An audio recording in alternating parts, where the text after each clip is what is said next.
¿Quién es Mauricio Bejarano y cómo llega al mundo del sonido y el arte sonoro actualmente, ¿no? Wow, eso es difícil, ¿no? Pero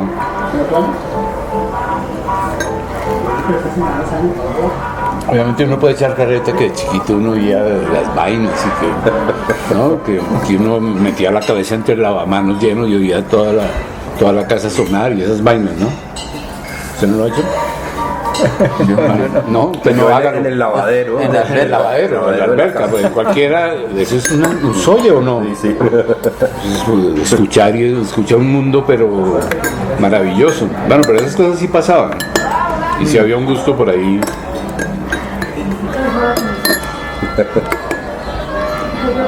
Pero por ejemplo yo tuve un papá que era mi papá fue cargador de bultos en Ambalema.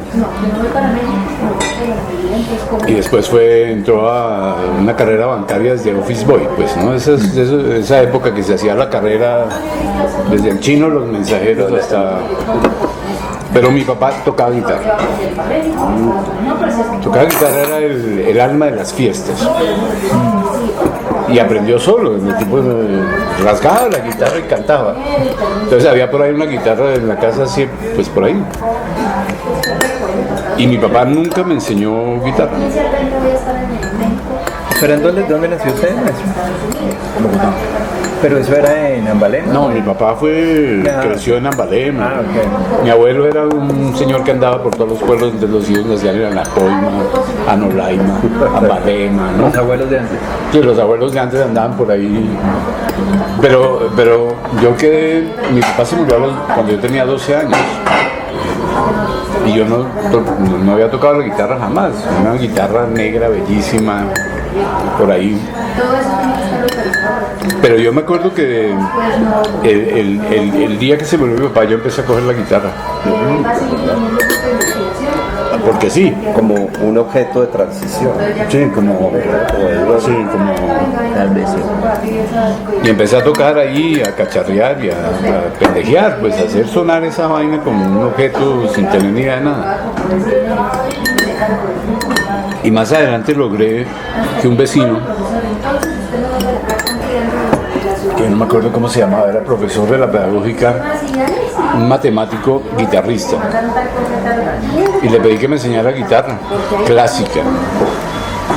Y el tipo era matemático, no me cobraba, eran 2 veces a la semana, y me puse a aprender guitarra clásica y sonaba. ¿Con su papá tocaba guitarra clásica? No, mi papá nunca, porque para mi papá la guitarra era parranda. Claro, era en... Entonces si el chino se metía, ¿no? Con la guitarra y la parranda, como que no, ¿me entiendes? El día que se murió mi papá, yo por primera vez cogí ese instrumento. Levántese. Gracias. Y más adelante fue que me conseguí un vecino, me enteré, le pedí el favor y el tipo gratiniano me dio un poco de clases. Gracias. Y aprendí a leer partitura y la banda. Clases con todas. Clases de verdad. Y tocaba. Y no le cobraba. No, un tipo chévere, bacán ahí. Tipo súper, no me acuerdo el nombre, me da una pena, es que... Claro, y después viene la creación de grupitos de vecindario, y todos marihuaneros, y haciendo rockcito hippie, la pendejada, ¿no? Pero si te pasó por el rock. No, sí, tocaba. ¿Qué rock? ¿Cuál era el rock? No, de esa época? andábamos en León Gieco, hermano. Bien. De toda esa influencia del sur, Cheveronga, protesta y la vaina. Protesta. Y aparecía los anteriores de Charly García. Spinetta. No, los grupos anteriores. Sui Generis. Sui Generis. Mito Mestre. Sí, todo ese grupo y ese rockcito argentino. Y obviamente el rock anglosajón también, pues, obviamente, pues, ¿cómo no? Pero éramos, yo me acuerdo que con los grupos que armábamos ahí de vecinos marihuaneros, que nos íbamos a la Caleda y al monte, a los marihuanados a tocar sabroso. Pero éramos inventores, o sea, hacíamos nuestra música, hacíamos Nos inventábamos la música. Debía sonar espantoso, ¿no? Y después la vida decidió que yo tenía que ser arquitecto porque cómo iba a ser músico, hermano, si esa vaina no sirve para nada, ¿no? Sí, aún mis papás tenían esa Pues, idea. Aún los míos sí, también.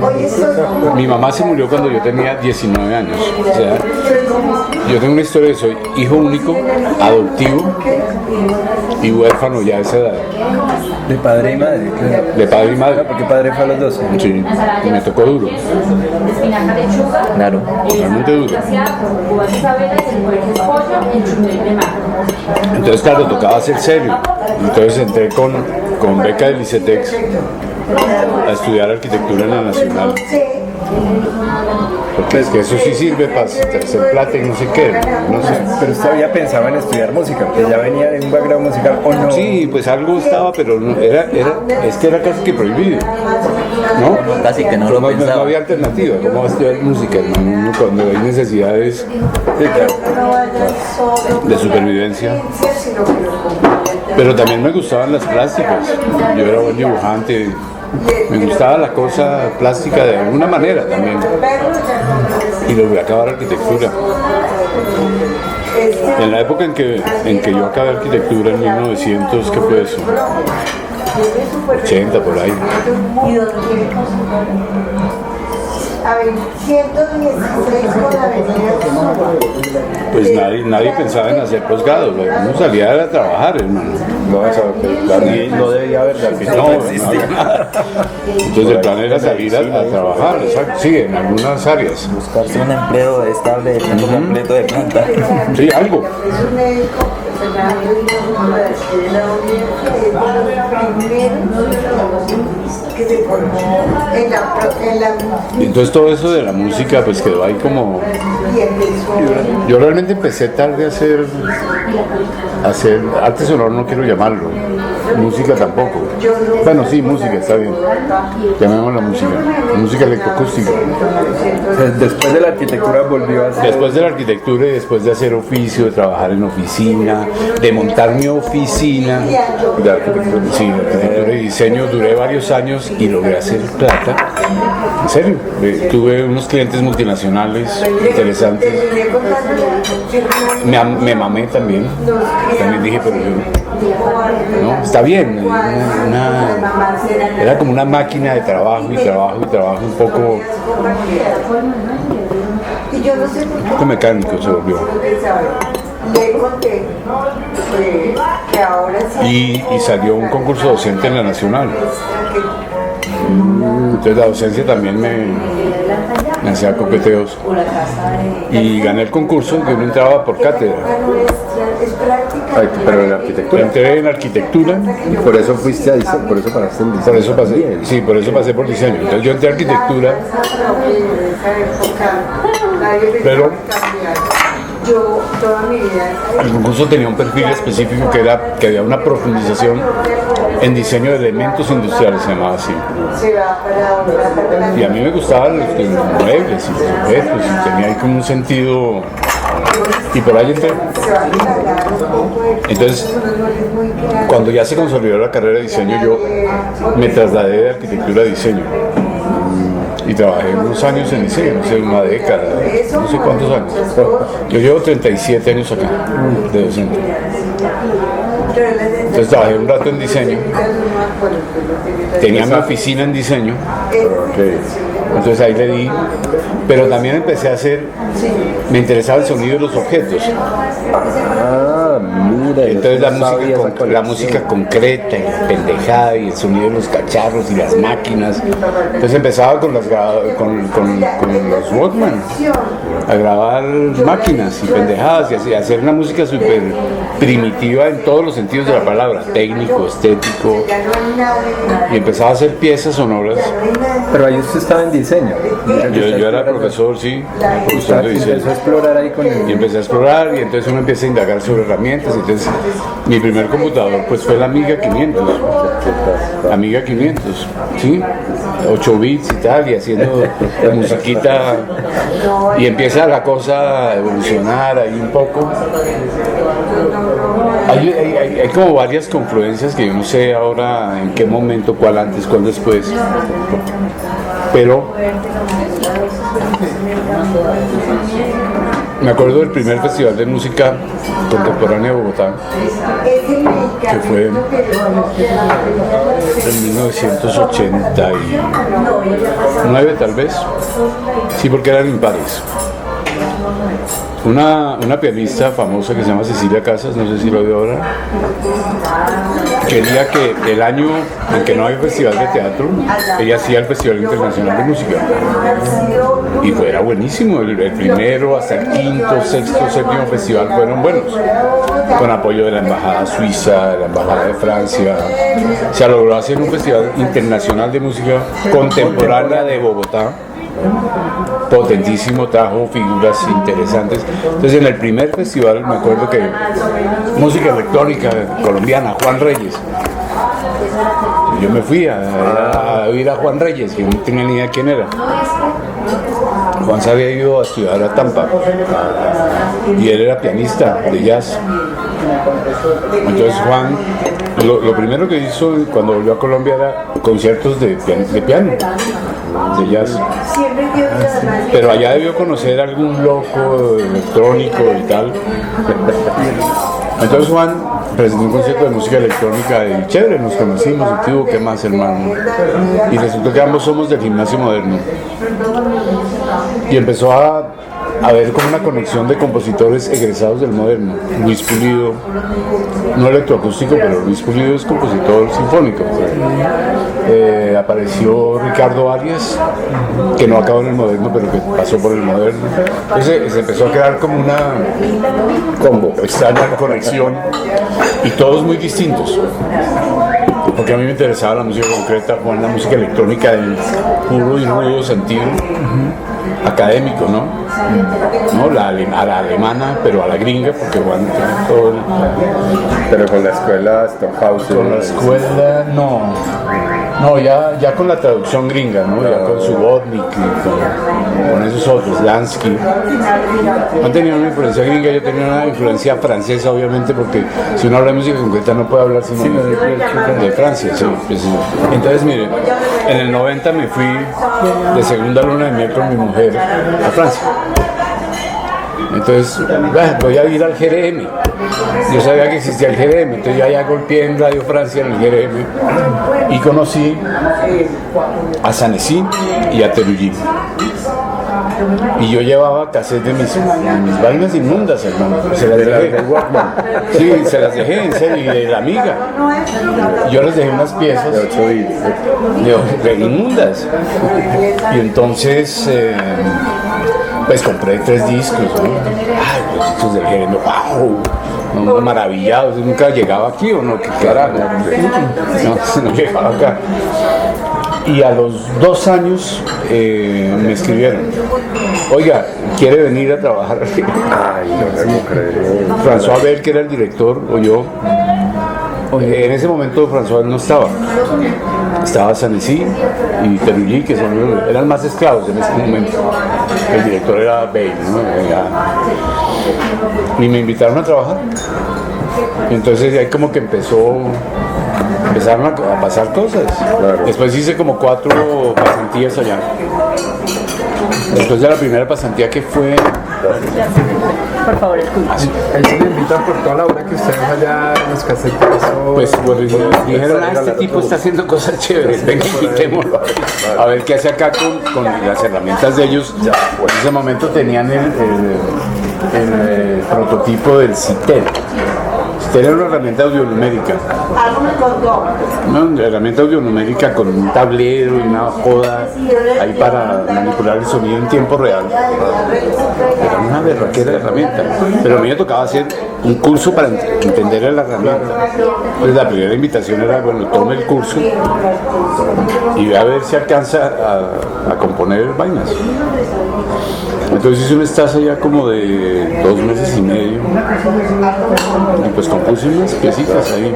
Y por ahí empezó todo el rollo. Pero con todo ese material que produje con el CITER, pues me lo traje fragmentos de sonidos y empecé a, ya me compré un Mac más de centín, que no me acuerdo cómo se llamaba. Macintosh en esa época. Un Mac 6000 o Mac no sé qué. Ya bien, ya. Con un disco duro que me costó 1,5 millones de 1 giga.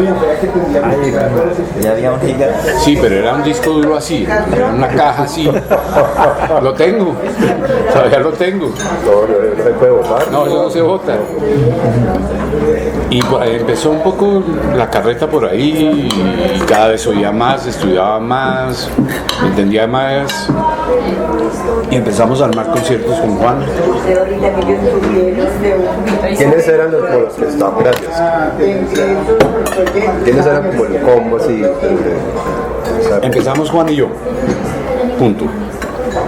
Luego aparecieron, porque estaban viviendo en España, Roberto García y Ricardo Arias. El primero que regresó fue Roberto. Y empezamos a hacer conciertos los cuatro. Y armábamos cosas, armábamos conciertos de live y bueno. ¿Y eran conciertos así, digamos, como aislados o armaron? No, un contexto? aprovechábamos el Festival Internacional de Música Contemporánea. Siempre metidos en ahí. Pues no siempre, pero sí aprovechamos el festival, que nos trató muy mal, nos quedó debiendo plata, bueno, de todas las de, pero hicimos vainas, ¿sí? Entonces hacíamos conciertos en el Colombo, en la Nacional, en el León de Guerra, logramos hacer conciertos. Estaba también en el escenario, personaje un poco funesto, pero a la vez hizo su labor, Carlos Barreiro. Carlos Barreiro era un economista que era un divulgador de la música contemporánea. Y él tenía una línea que se llamaba Jóvenes Compositores en el Colombo, que era un ciclo de conciertos que ustedes ya han conseguido esos catálogos, ir al Colombo, todo ese historial, no sé cuántas versiones hizo, era anualmente. Entonces él ubicaba a 4 compositores y hacía un evento de una semana al año, era buenísimo. Ahí en el Colombo, entonces hacía unos catálogos utilitos, una vaina con información. Entonces iban dando como todas esas condiciones, el Festival de Música Contemporánea con Cecilia Casas, entonces era cada 2 años y aprovechábamos y hacíamos vainas, conocíamos franceses que venían, alemanes, Y en esa había época, como un intercambio, cuando ustedes se unen los 4, antes de que ustedes se unieran los 4, bueno, una unión, bueno, pero sí, digamos que es había gracias, ese- esa, sí, entre entre- de conveniencia y Sí, de sí. unámonos y pero unir esfuerzos. Una y- unión temporal. antes Pero bien. antes de esa unión, ¿cuáles en Colombia eran como los referentes que se estaban moviendo? No existía. Había un hueco Eran negro. internacionales. Había un hueco negro. Mire, la primera obra electroacústica compuesta en el país se llama Ensayo Electrónico de Fabio González Zuleta, compuesta en 1965. Fabio González era un compositor de pepas, inclusive retógrafo, pues, ¿no? Romántico, pues casi. Y con una obra... Y el tipo le dio para hacer un ensayo electrónico porque viajó a Alemania y conoció a Herbert Eimer. Y oyó allá cosas raras electrónicas y dijo, yo voy a hacer un ensayo. Se metía a Radio Nacional con el Marciano Díaz, con Guillermo Díaz, que era el técnico. Se metían a la 1 de la mañana cuando quedaba en la 26 en Caracas. Que yo hice algo biográfico de esas vainas. Y compuso Ensayo Electrónico, que es una pieza, a mí me parece increíble. ¿Verdad? A mí me parece una pieza fantástica.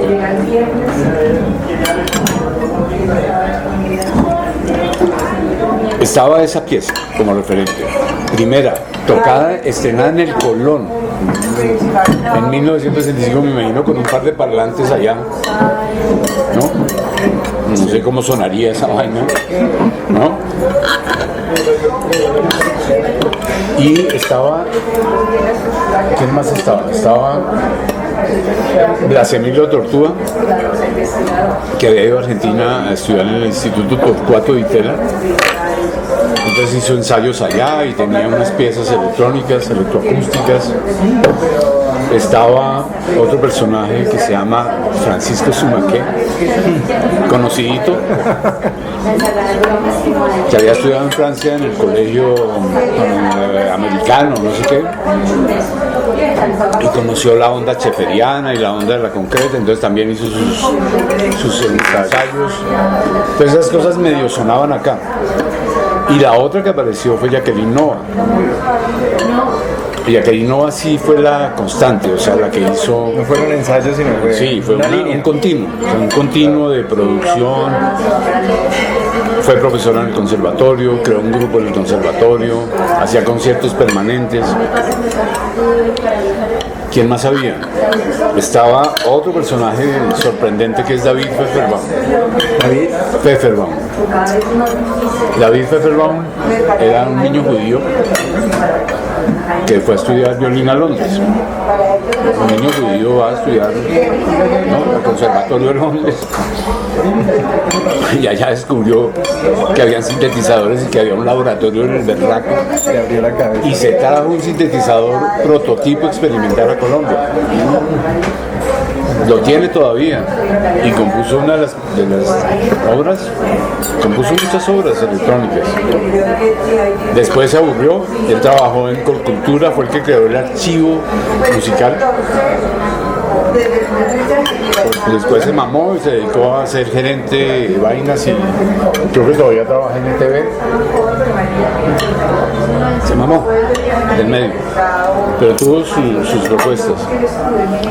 David Pfefferbaum, Blasemiro de Tortúa, Sumaqué, Fabio González, pero eran cosas como Sí, aisladas sin coherencia, por ahí 60. Ahí Nova era la que tenía una línea definida. una línea constante, pero Nova se murió a los 35 años. Y aparecen ustedes cuatro. Y hubo un hueco negro como de 15 años, de nada. O sea, no pasaba nada en nuestro campo.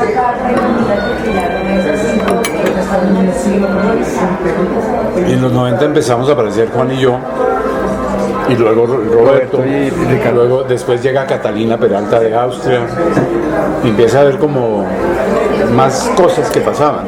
Y me parece que los 90 fue una época buenísima porque estaban los festivales internacionales de música contemporánea de Bogotá, donde armábamos conciertos. Entonces Catalina traía a sus amigos de Austria, Juan sus amigos de... Yo traje a algunos franceses, yo traje a Francis Dumont, que estaba viviendo en Canadá, traje a Daniel Trujillo, traje a Stefan Roy. Bueno, trajimos personalidades. Juan invitó a John Appleton, aprovechando el festival y la coyuntura. ¿Quién más se trajo? Mucha gente vino. François Barrier, Calla Sariao, bueno, mucha gente chévere. Eso fue en los 90. Y esa década fue súper potente. Esa década es que se hace el Festival del Ruido, ¿cierto? De los tiempos del ruido, El Festival de los Tiempos del Ruido. eso lo organizó Ricardo y Roberto. Con una artista plástica que se llama Inés Bigman. Breve anécdota. Cuando yo traje a Francis Dumont, un viejo que todavía vive de 80 y...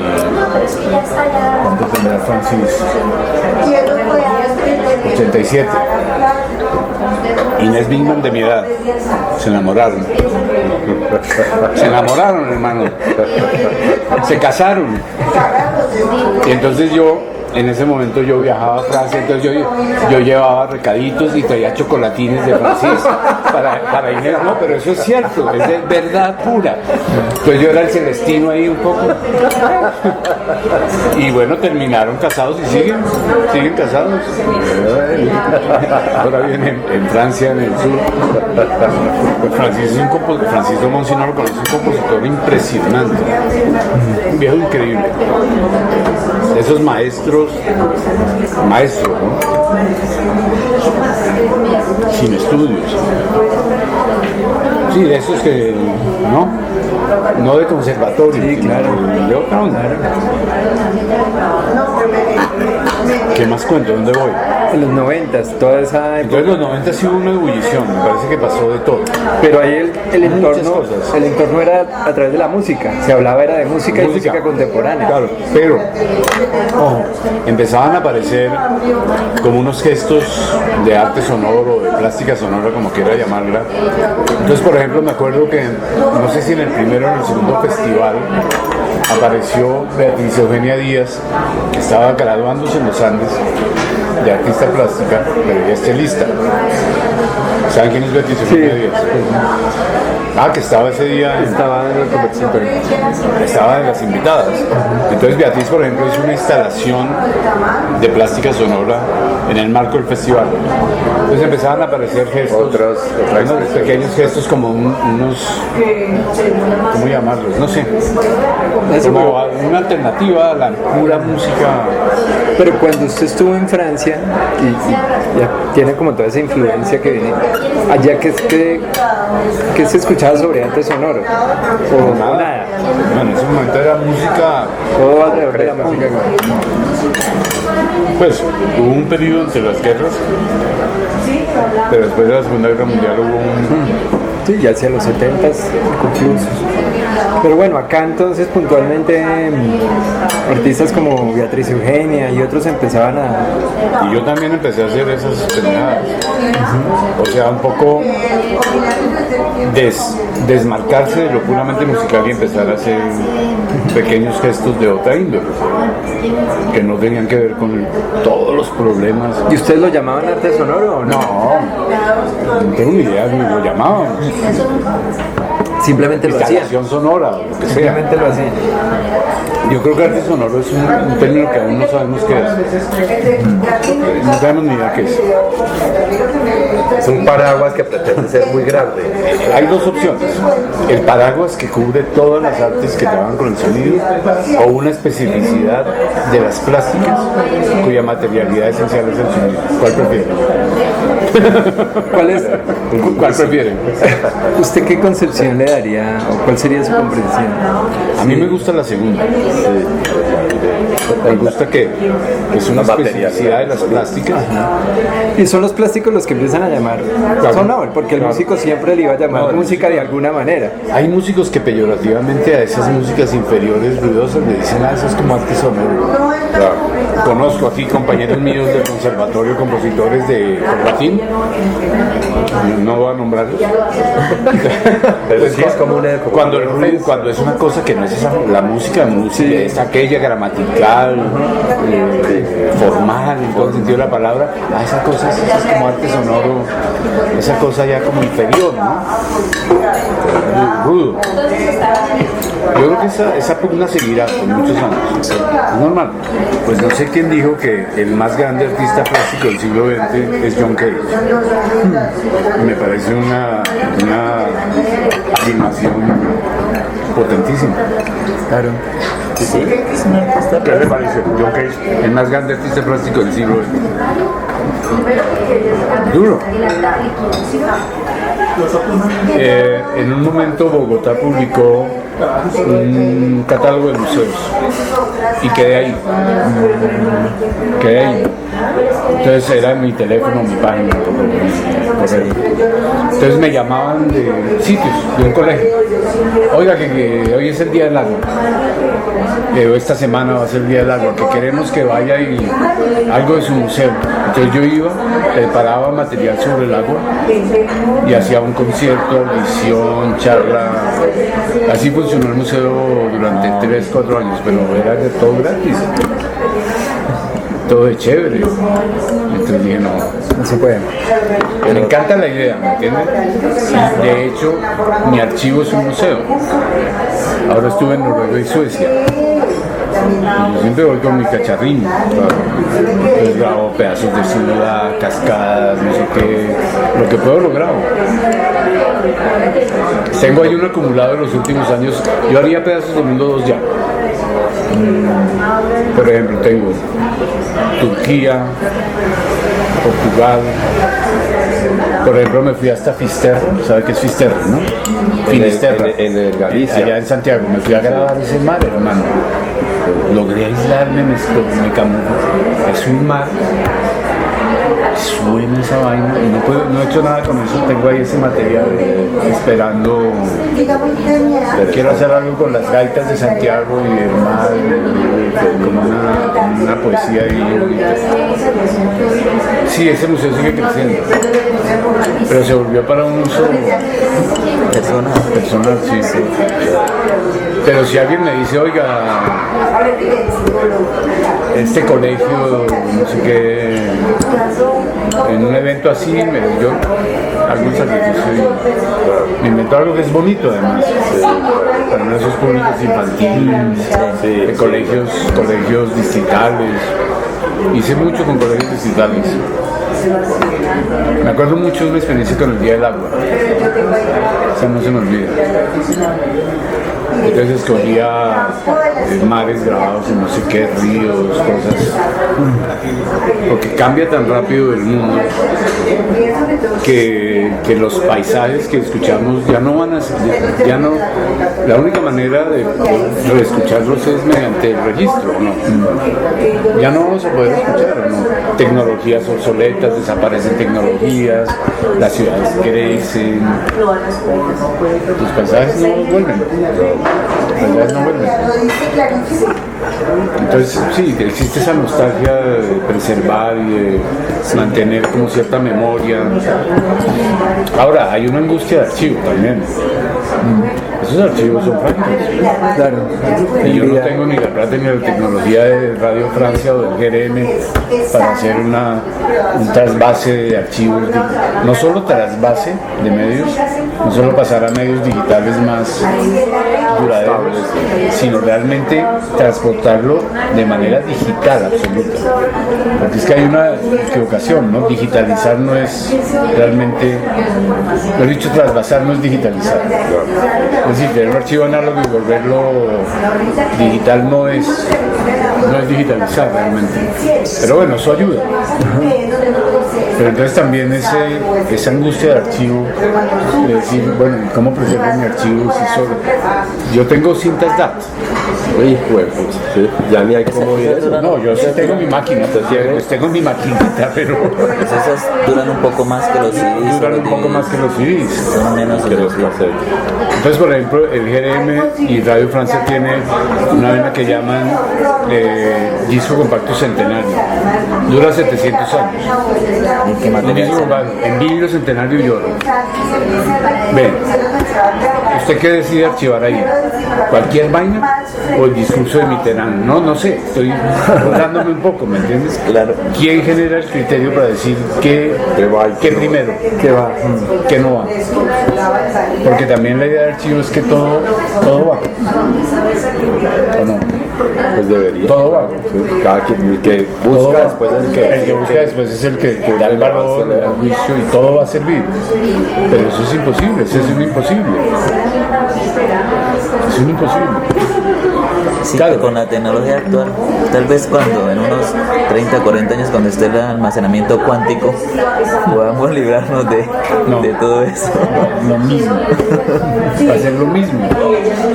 Porque esta es la avalancha de material diario que no va a dar. que no va a dar. No hay. ¿O no? Pero pues debe seguir ese rumbo. Pero sabe que yo he cambiado en algunas conferencias que he dado recientes, he volteado el arepa con respecto al archivo y propongo como el arca de Noé, pero un arca de Noé para abandonarla, ¿me entiendes? Llenar el arca de Noé y botarla, olvidarle, ¿me entiendes? Sí, como meter todo ahí, chao. En lugar de la esperanza que, ¿no? Ese archivo genético de Noé. Además es un poco como la obsesión de guardar, Sí, de acumular. pero la tenemos. Sí, es un TOC, La tenemos. un trastorno, Sí. una compulsión ahí. Yo lo hago, yo tengo mi computador lleno de discos duros y guardo todo, hasta bobadas. Uno cree que la va a usar en algún momento y lo van a Y se necesitar.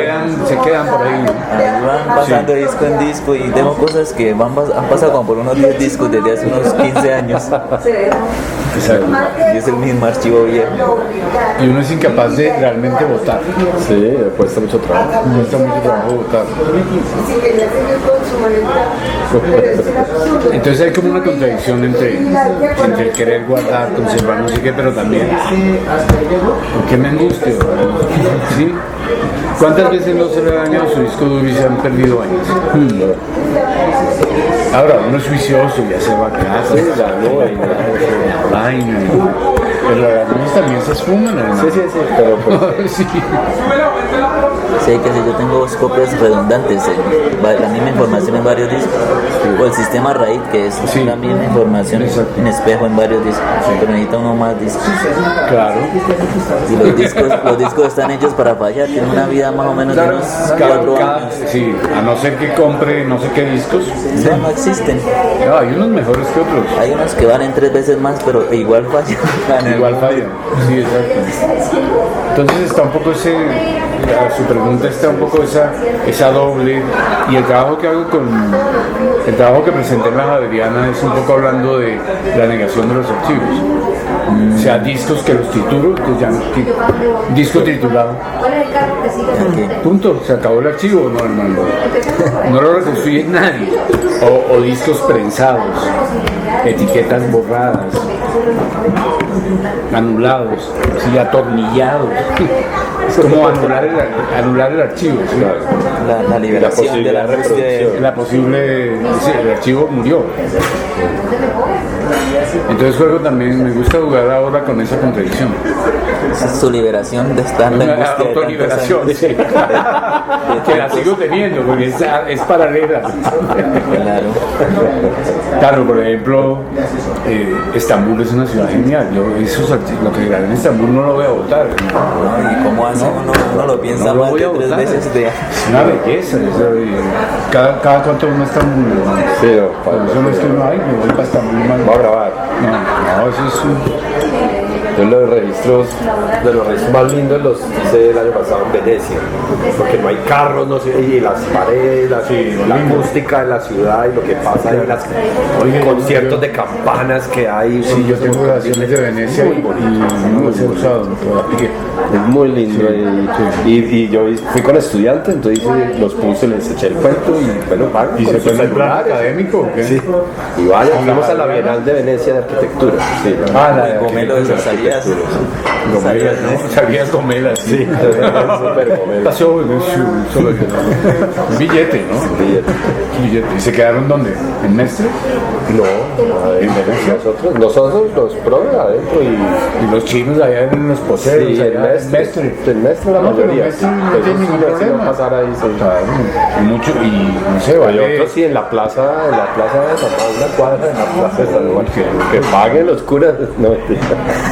Pero si van con plata Adrián. Claro, por supuesto, no. Listo. No, pagan, no, yo como profesor estoy trabajando. Sí, Pagar y todo. claro, es un... Y lo pagan bien, pues. Ah, qué chévere. Pero fuimos a la Bienal, muy lindo la Bienal. Pero no, y el agua ahí es un agua muy particular, no, es San muy Marcos, bonito. de todas maneras, suena mucho. Sí, San Marcos, uy, pues Es una vitalidad brutal, sí. palomas, gente. Y ahora ahí pues como en cada cafecito ahí ya ponen ahí sus músicos y eso suena bien, está muy interesante, me gustó mucho. ¿Y con qué el está- ejercicio con con qué los está grabando estudiantes. Yo grabo con una Zoom H4, H4N. Es buena. Sí, a mí me gusta eso. Pues ahora salieron las H6. Las no sé qué, H6. yo, H6 es buena y la H5. La 6, sí. La H5 es buena porque tiene el tamaño de la 4, pero micrófonos intercambiables. Porque la H6 es una Es grande. Pues sí, Es un ladrillo. O sea, la trajo Cerdá ahora que vino y sí. Es un ladrillo. Sí, ya es como una mini Es un consolita estudio. ahí. Es una panela. Es un estudio. No, claro, si usted quiere. Más sí, robusto, ciertas pero grabaciones. no es tan portátil. Sí. Claro, sí. Pero los muchachos es blanco con el celular, pues nada que hacer. Pero les enseñé como a tener la intención. Primero aprender a escuchar un poco, luego la intención. Porque Zoom recorrido. tiene unos micrófonos igualiticos. Claro. XY para estos. Con peluchito y todo, ¿no? Sí, pues yo ¿Los ha compré visto? unos, pero de Son Tascam. de Tascam para el Pero celular. me jodí porque cambié de celular y ya no punto, le chao, el puerto, ya. Sí, eso es lo maldito. Sí, eso es Pero maldito. linda, una alta así. Sí. Entonces uno si no lleva Esos no son baratos, $100. No, 30. Sí. Sí, $39 me costó. Tascam. Y aguantaba. Sí, pero a usted le toca mantener su celular. Sí. Sí, era para el iPhone 4 hasta llegué. Exacto. Pasé al 5 y de mierda me jodí. Y 4 ya se volvió lentejo. ¿Ah? 4 ya no anda. El iPhone 4. Pero hay unas buenas, yo estuve grabando con unas sondejas baratas de $90 ya en el DAW, o sea, en el H1, programa, en el claro. Cubase, y yo Ah, escuchando la eso, H1, pero la H1 es buena. Sí, es escuchando bueno. eso queda Es muy De chévere. plastiquito, pues, donde... Pero es que cae en Sí, acá. Sí. eso quedó binaural porque con audífonos yo escuchaba Sí, claro, bueno, ¿Cómo son hacen? buenos. Yo sé que la compro porque es mucho más portátil, menos pila. yo con esa hice Sí. un paseo de la casa de la universidad y quedó lo más de chévere. Y ya escuchando en el Cubase, eso queda la Pero onda una como, cosa como que estudio. me produce placer es fonografía. Así es, fonografiar es lo más. Grabar. Ah, no. O sea, el plan de grabar, de ir al lugar, ubicarse, a veces azar, o sea, ir a ver qué se encuentra uno, y otras veces voy a grabar esto, ¿no? Sí, un plan de... Como ambas estas el veces. deambular, la deriva, Sí, todo exacto. eso. Eso es chévere. No, sí, lo más. Sí, lo mejor. Pero también saber que en tal sitio va a ocurrir no sé qué eventos sonoros, como las tamboradas en España, por ejemplo. Me tengo los cacerolazos. Ah, bueno, caseros. Esos son muy catalanes. Son catalanes, sí, los cacerolazos son catalanes. Toda la ciudad sonando por todo. Eso es muy loco. Berenguer y Carlos Gómez hicieron una edición, un librito y grabaciones con los cacerolazos. ¿No lo conocen? Sí, me lo regaló Carlos hace un tiempo. Berenguer no me regala nada, ¿eh? ¿No?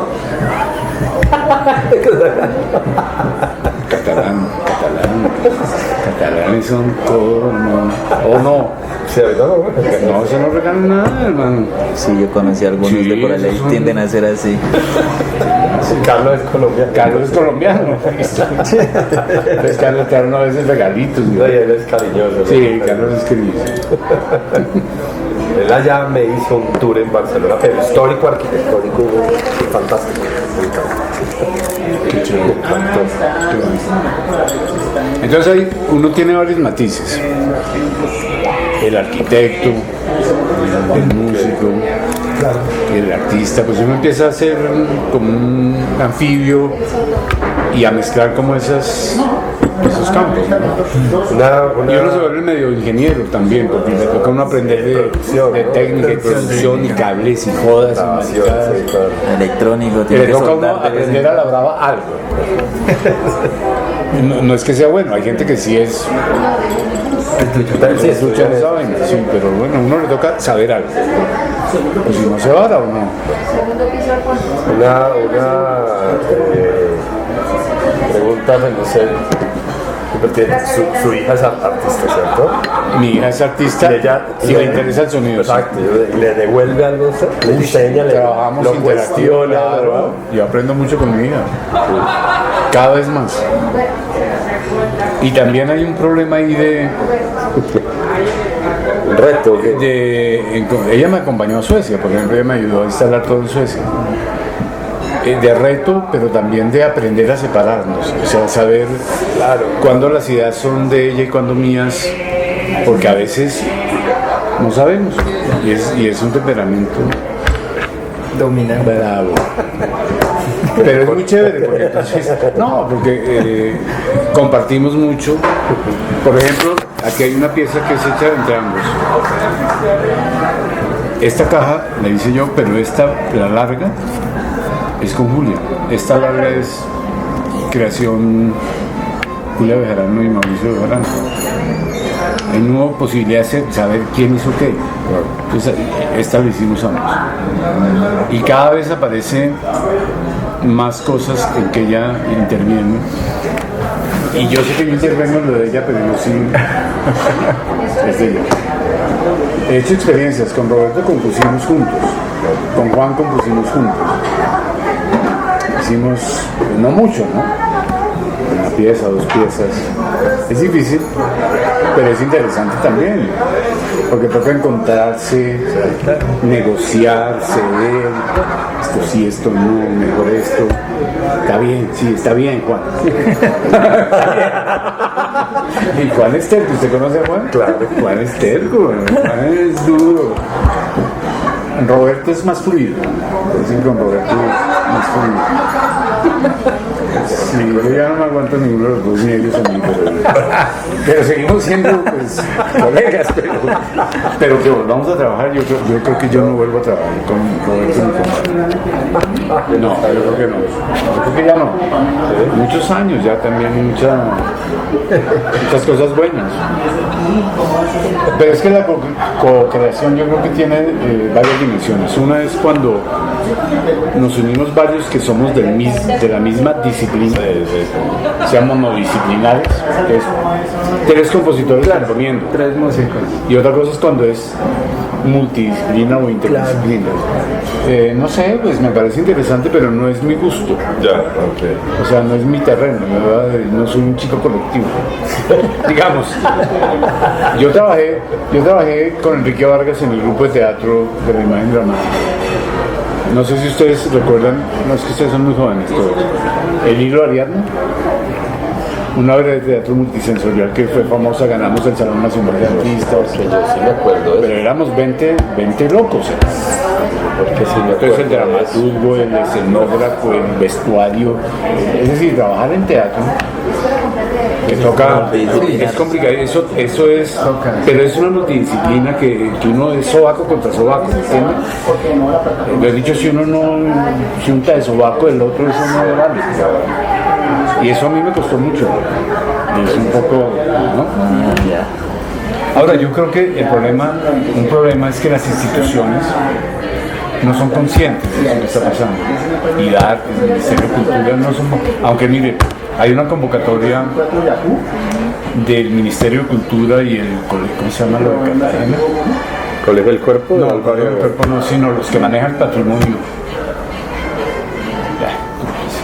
Taller de Cartagena y no sé qué. Es una convocatoria para un baluarte, un pedazo de muralla que tiene unos aljibes y unos túneles y no sé qué, se llama túnel de escape. Y el enunciado decía artistas sonoros, así empezaba.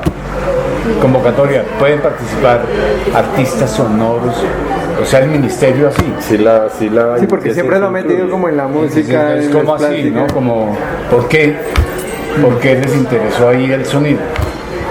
Sí, alguien, pero es casual, entonces se vuelve una cuestión, institucional, claro. no una política que diga este campo existe, ayudémosle a este campo, sino si hay un loco en la mesa, Y puso oiga, el tema, sí, el sonido es chévere, hágale, Como caso fortuito fue eso. caso fortuito.